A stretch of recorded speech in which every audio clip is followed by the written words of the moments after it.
According to former political prisoner Professor Minqi Li, all the dazzle of the Olympic Games does not cover the growing social inequality in China. Senior editor Paul Jay spoke with Professor Minqi Li. Welcome back to the next segment of our interview with Minqi Li.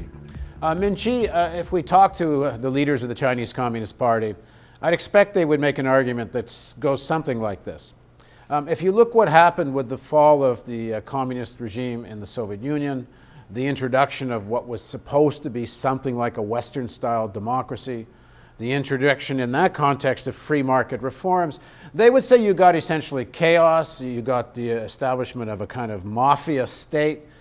So they would say that this guided capitalism is better than that. They would also probably say that China has to go through a catharsis of getting rid of inefficient state industries, going through this kind of shock therapy of sorts in order to get to a stage where China will someday have more of a social safety net and all of that. What's wrong, if anything, with that argument? Well, speaking of the mafia state, and China is supposed to have a guided capitalism, but in terms of the social safety, personal safety, in recent years it has deteriorated a lot, and there are many places it's now controlled by mafia.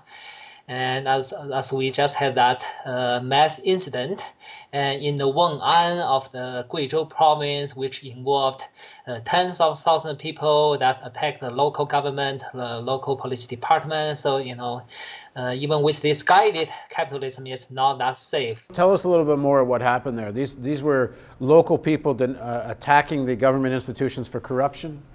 Apparently, although we still don't know the details because there's no authoritative source of information, and I'm just using this as an example and saying that the guided capitalism is not that guided. To have this economic development first and social welfare later, and Chinese Communist Party leadership right now they have lost a lot of money in the Chinese treasury, and this year China is expecting to have a fiscal surplus in the amount of 1 trillion Chinese yuan, or in other words, about 150 or 200 billion dollars. I don't quite understand, honestly, and why that is not used for social purposes. So that may speak something about addressing some of the social problems. We did an interview recently with Naomi Klein, and she cited the fact that $12 billion had been spent just on Olympic security. How concerned are the Chinese authorities with unrest and an oppositional movement, either amongst workers or the rural population? Apparently, they are very concerned, but it's not just a question of central government. The China situation has developed to a point where the provincial government, local governments have lots of connections with either the Chinese businesses or the transnational corporations. The authority of the central government is not always that effective. And in many cases, the local governments may want to defend the local businesses at the expense of the interests of the local population, and the central government cannot do a lot about it. In terms of the expansion of the Chinese economy, we saw a poll that said 86% of Chinese are happy with the direction the country is going in. Now, I don't know how reliable the poll is, but we do seem to get the sense that most Chinese are happy with marching into this consumer society. Among the middle-class consumers, you are going to get that kind of survey results. In the previous part, we talk about the so-called middle class account for no more than 15% of the Chinese population. And if you do survey among the rest of the 85% of population, if you do survey among the traditional workers lost their jobs from the state sectors, if you do survey among those workers who work in the sweatshop conditions, or you do survey among the peasants who have lost their health care, and I guess you'll get different results.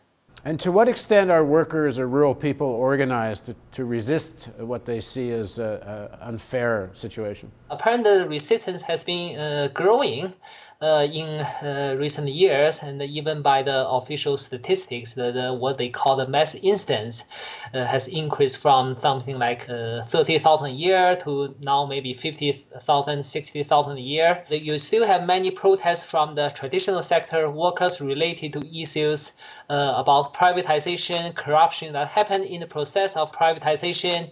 And now you even start to have some protest strikes from the new workers that work in the capital sectors from the migrant workers.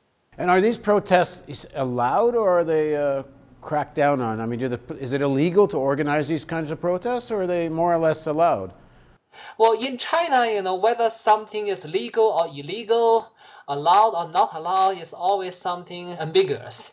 And so it's not really a question about whether it's illegal or illegal. It's a question about whether, given the situation, and if the workers could get effectively organized, if they could put some pressure on the local government, given the situation is not convenient for the local government to simply crack down, then that protest will happen. And otherwise, it will be difficult. In the next segment of our interview, let's talk about the growing social disparity in China. How do the rich live? How do ordinary people live? And is this leading to greater social disparity or eventually social equality? Please join me for the next segment of our interview with Minqi Li.